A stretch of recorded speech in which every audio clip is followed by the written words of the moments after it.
দেখো বন্ধুরা, আমার ছেলে তার দুই বন্ধুকে নিয়ে খেলা করছে, চিকু আর পিকু। তোমরা হয় দেখতেই পাচ্ছ। তোমরা তো বলবা যে ছেলেকে এমন একটা ইঁদুরের খরগোশ কিনে দিয়েছো কেন। এর একটা বড় বিপজ্জনক গল্প আছে।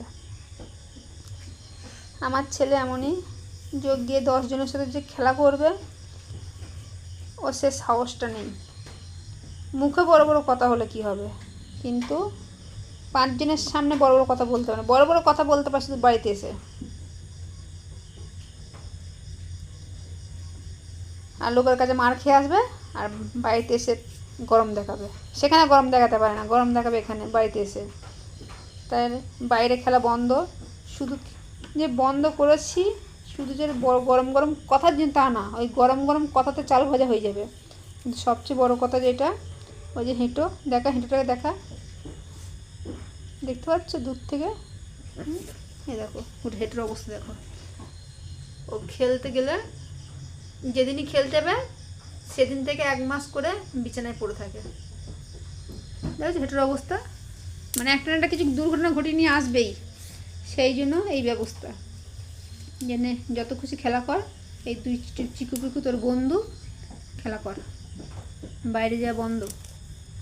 ও যখনই বাইরে যায় তখন আর দুর্ঘটনা ঘটিয়ে বসে থাকে। এবার খেলা করতে তো পড়ে যায়, কারো তো দোষ দেওয়া যাবে না।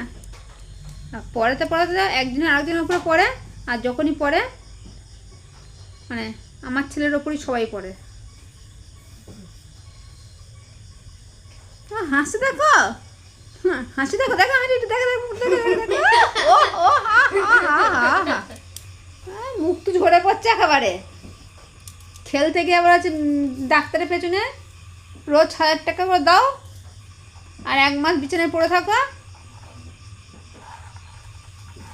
আবার কি, তাতে ঘর বন্দি হয়ে এরকম চিকু পিকু নিয়ে খেলা করা।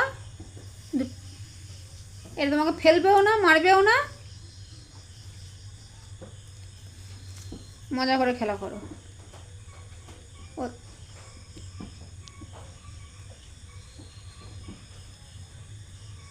তা দেখেছো আমার ছেলের বন্ধু চিকু পিকু। তা তোমরা বলো বন্ধুরা, যে আমার ছেলের দুই বন্ধুর নাম দুটো কেমন হয়েছে, চিকু আর পিকু। চিকু খরগোশটার নাম, আর পিকু ইঁদুরটার নাম। তোমরা কমেন্টে রেখো এদের দুই বন্ধু